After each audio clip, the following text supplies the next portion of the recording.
వేదభారతి పీఠం బాసర ఆధ్వర్యంలో ఘనంగా కార్తీక మాసం సందర్భంగా మహారుద్రాభిషేకం మరియు సుదర్శన యాగం నిర్వహించడం జరిగింది. సీతారామనగర్ కర్నూలులో నిర్వహించినటువంటి ఈ కార్యక్రమానికి ముఖ్య అతిథిగా వేదభారతి పీఠం వ్యవస్థాపకులు వేద విద్యానందగిరి స్వామి గారు హాజరు కావడం జరిగింది. సంబంధించినవి కాబట్టి మనం అందరం దీన్ని నేర్చుకోవాలి, దీన్ని కీర్తించాలి, దీన్ని స్మరించుకోవాలి. ఎందుకంటే శ్రీకృష్ణ పరమాత్ముడే వేదమార్షుల దగ్గరికి వెళ్ళి వేదాన్ని నేర్చుకున్నట్టు మన పెద్దలు మన పురాణాలు ఇతిహాసాలు చెబుతున్నాయి. ఆ వేదాన్ని తను ఎంతో నేర్చుకొని ఆ శక్తి ద్వారా ఆ వేదాన్ని నేర్చుకొని మన అర్జునుడికి ఇచ్చారు. కాబట్టి మనమందరము ఈ వేదాన్ని మన బాధ్యతగా మన మనమందరము ఈ వేదాన్ని శ్రీ వేదభారతి పీఠం తరఫున ద్వారా మనకు నేర్చుకునే అవకాశాన్ని మన వేద విద్యానంద స్వామి గారు మనకు అందిస్తున్నందుకు మనం సర్వదా తనకు రుణపడి ఉంటాము. ఈ విషయాన్ని మీకు కూడా నేను షేర్ చేసుకోవాలనుకుంటున్నాను. మీరు కూడా రోజు వేదాన్ని వినండి, మన సనాతన ధర్మాన్ని రక్షించండి. ధర్మో రక్షతి రక్షిత అంటారు. ఎందుకంటే అసలైన ధర్మాన్ని మనం విస్మరిస్తున్నాము. మనం ఆదివారం రాగానే ఇక్కడ మేకలు మటన్ షాపుల్లో దీంతో దానికే చూస్తున్నాం. ఈరోజు చూడండి, మేము దగ్గర ఒక 1000 మందికి మేము ఇన్ఫార్మ్ చేశాము.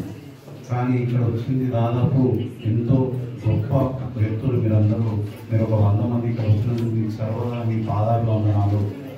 ఒక క్రతువు ముందు పూర్వకాలం సనాతన ధర్మంలో ఉండేది. ప్రతి తల్లిదండ్రులు వారి వారి పిల్లలకు మొదట సమస్త దేవతల యొక్క అనుగ్రహం కొరకు, విద్య కొరకు బీజ మంత్రాలు నాలుగు పైన రాసేవారు తల్లిదండ్రులే. ఆ అవకాశం లేనప్పుడు గురువు గారు వాళ్ళ ఆశ్రమాలు శిష్యులతో రాసేవారు. దాన్ని మనం అనుసరిస్తూ 15 సంవత్సరాల నుండి మొట్టమొదట ఇందూరులోనే గోవిందరెడ్డి కళ్యాణ మండపంలో కొన్ని వేలాది మందికి బీజాక్షరాలు రాసి తర్వాత బాసంలో కూడా ప్రారంభించి అక్కడ కూడా ఇప్పుడు కొన్ని లక్షలాది మంది రాయించుకుంటున్నారు. అది విధాంతాలుగా చేరుతుంది. మరి ఈరోజు ఎందుకంటే అందరికీ ఒకేసారి రాయని అన్నీ ఒకే పర్యాయం జరగవు కాబట్టి మీ పిల్లలందరూ కూడా ఇప్పుడు రాయలేము. దానికి ప్రత్యేకంగా బీజాక్షర కార్యక్రమం పెట్టుకుందాం. ఆ రోజు ఒక కళ్యాణ మండపంలో ఆ రోజు పూర్తిగా సమయమిద్దాం. మీ పిల్లలందరికీ కూడా అక్కడ ఎందుకంటే ప్రతి తల్లిదండ్రులు కోరుకునేది పిల్లల యొక్క భవిష్యత్తు, అదేవిధంగా పిల్లలు కూడా కోరుకునేది వాళ్ళ యొక్క విద్యా ఉన్నతిని.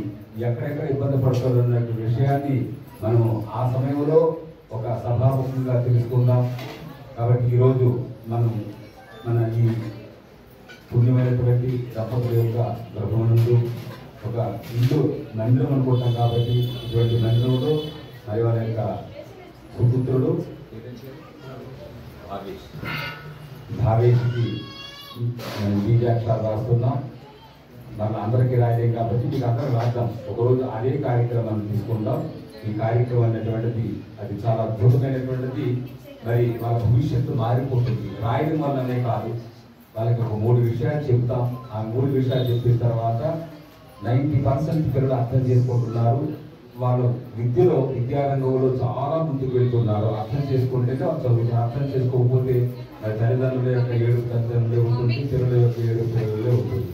కాబట్టి ఆ విధంగా ఉండకుండా ఉండాలంటే బీజాక్షరం గురించి తెలుసుకుంటూ మరి చదివే విధంగా చదువుకోవాలనేటువంటి ఎక్కడెక్కడ వాళ్ళు ఇబ్బంది పడుతుంటారు అనే విషయాలు అన్నీ కూడా మనం ఆ కార్యక్రమంలో తెలుసుకుందాం. మరి మీరందరూ కూడా మన ఈ ఇంటికి వచ్చారు కాబట్టి ఈ దంపతులను ఈ కుటుంబాన్ని కూడా మనసారా భగవంతుని ప్రార్థించి మీరు కూడా సుఖ సంతోషంతో ఉండాలని, అదేవిధంగా తర్వాత ఇంటింటికి మరి ఈ కార్యక్రమాలకు వెళ్ళాలని మీరందరూ సహకరిస్తే ఇక దిగ్విజయంగా ఎక్కడికి వెళ్ళకపోయినా పర్వాలేదు. కానీ హిందూ మొత్తం ప్రతి ప్రపంచంలో వెళ్ళలేం. కానీ ఇది హిందూ దగ్గర కాబట్టి ప్రతి ఇంటికి కూడా మనం వెళ్ళి చేయొచ్చు. అది నిదానంగా అది ఆ భగవంతుని యొక్క అనుగ్రహం ఉంటే మనం అన్ని చేయొచ్చు. మరి బీజాక్షరాలు తర్వాత కార్యక్రమం మీకు